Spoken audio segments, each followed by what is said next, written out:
ആക്സിഡന്റിന് ശേഷം സൂചന നടക്കാൻ പോകുന്ന കാര്യങ്ങൾ മുൻകൂട്ടി അറിയാൻ സാധിക്കുന്നു. അപ്പോൾ ഒരു ദിവസം അവൾ ലിഫ്റ്റിൽ പോകുമ്പോൾ ഒരു സ്കൂൾ കുട്ടി അകത്തേക്ക് വരുന്നു. നോക്കുമ്പോൾ സൂചന ആ പെൺകുട്ടിയെ മുഖത്ത് സ്കാറുള്ള ഒരാൾ ആക്രമിക്കുന്നതായുള്ള വിഷ്വൽസ് കാണുന്നു. ഉടനെ സൂചന അവളെ ഫോളോ ചെയ്തു പോയി മുന്നറിയിപ്പ് കൊടുക്കുന്നു. പക്ഷെ ആ പെൺകുട്ടി സൂചന ഭ്രാന്താണെന്ന് പറഞ്ഞ് വീടിനകത്ത് കയറുന്നു. അതേസമയം അകത്തു നിന്ന് ആ പെൺകുട്ടിയെ അച്ഛൻ വിളിക്കുന്നത് കേൾക്കുന്നു. നോക്കുമ്പോൾ അത് വേറെ ആരുമല്ല, സൂചന്റെ വിഷ്വൽസിൽ കണ്ട അതേ ആളാണ്. അടുത്ത ദിവസം സൂചൻ ലിഫ്റ്റിൽ പോകാൻ കാത്തു നിൽക്കുമ്പോൾ ആ പെൺകുട്ടിയുടെ അച്ഛനും അവിടെ വരുന്നു. നോക്കുമ്പോൾ സൂചന അയാളെ വിരട്ടുന്നതിനായി ആ പെൺകുട്ടിക്ക് എന്തെങ്കിലും സംഭവിച്ചാൽ പോലീസിനെ വിളിക്കുമെന്ന് പറയുന്നു. ദേഷ്യം വന്നയാൾ സൂചന്റെ കഴുത്ത് ഞെരിക്കാൻ തുടങ്ങുന്നു. നോക്കുമ്പോൾ സൂചൻ ഇപ്പോൾ അയാളുടെ ഫ്യൂച്ചറും കാണാൻ സാധിക്കുന്നു. അയാളെ ഒരു സ്ട്രേഞ്ചർ തലക്കടിച്ച് ഒരു സൂട്ട് കേസിനകത്ത് വെച്ച് കൊണ്ടുപോകുന്നു. അപ്പോൾ കറക്റ്റ് ടൈമിൽ ലിഫ്റ്റ് ഓപ്പൺ ആയതും സൂചൻ പുറത്തേക്ക് വന്നു വീഴുന്നു. അതേസമയം സൂചന്റെ ഹസ്ബൻഡ് അവിടേക്ക് വന്നതും അവൾ നടന്ന കാര്യങ്ങൾ അവനോട് പറയുന്നു. പക്ഷെ അവളുടെ ഹസ്ബൻഡ് അവൾ പറയുന്നതൊന്നും വിശ്വസിക്കാതെ അവൾക്ക് മെഡിസിൻ കൊടുത്തു ഉറക്കുന്നു. അന്ന് രാത്രി ഉറക്കത്തിൽ നിന്ന് ഉണർന്ന സൂചന് പെട്ടെന്ന് ആ പെൺകുട്ടിയുടെ കാര്യം ഓർമ്മ വരുന്നു. ഉടനെ അവൾ 7th ഫ്ലോറിലുള്ള ആ പെൺകുട്ടിയുടെ അപ്പാർട്ട്മെന്റിലേക്ക് വരുന്നു. നോക്കുമ്പോൾ ആ അപ്പാർട്ട്മെന്റിൽ നിന്ന് ആ പെൺകുട്ടിയുടെ കരച്ചിൽ കേൾക്കുന്നു. അപ്പോൾ പെട്ടെന്ന് ആ ശബ്ദം സ്റ്റോപ്പ് ആയതും സൂചൻ വേഗം തന്നെ പോയി ഒളിച്ചിരിക്കുന്നു.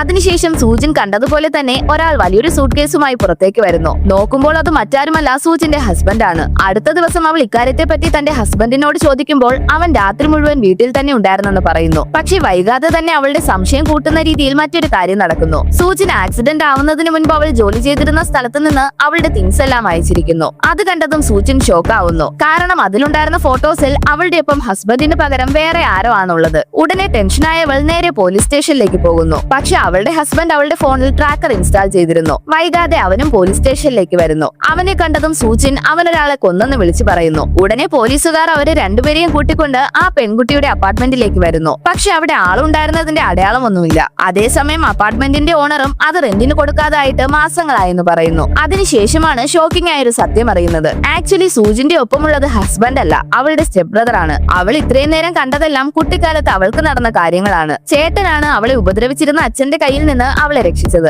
അതേസമയം അവളെ കൊല്ലാൻ ശ്രമിച്ച ഹസ്ബൻഡിനെയും അവൻ കൊല്ലുന്നു. അപ്പോൾ നടന്ന ആക്സിഡന്റിലാണ് സൂചിന് ഇങ്ങനെ സംഭവിച്ചത്. ക്ലൈമാക്സിലാണ് അവളുടെ ഹസ്ബൻഡ് മരിച്ചിട്ടില്ലെന്ന് മനസ്സിലാവുന്നത്. അവൻ വീണ്ടും അവളെ കൊല്ലാൻ വന്നതും ചേട്ടൻ അവളെ രക്ഷിക്കുന്നതിനായി തന്റെ ജീവൻ കൊടുക്കുന്നു.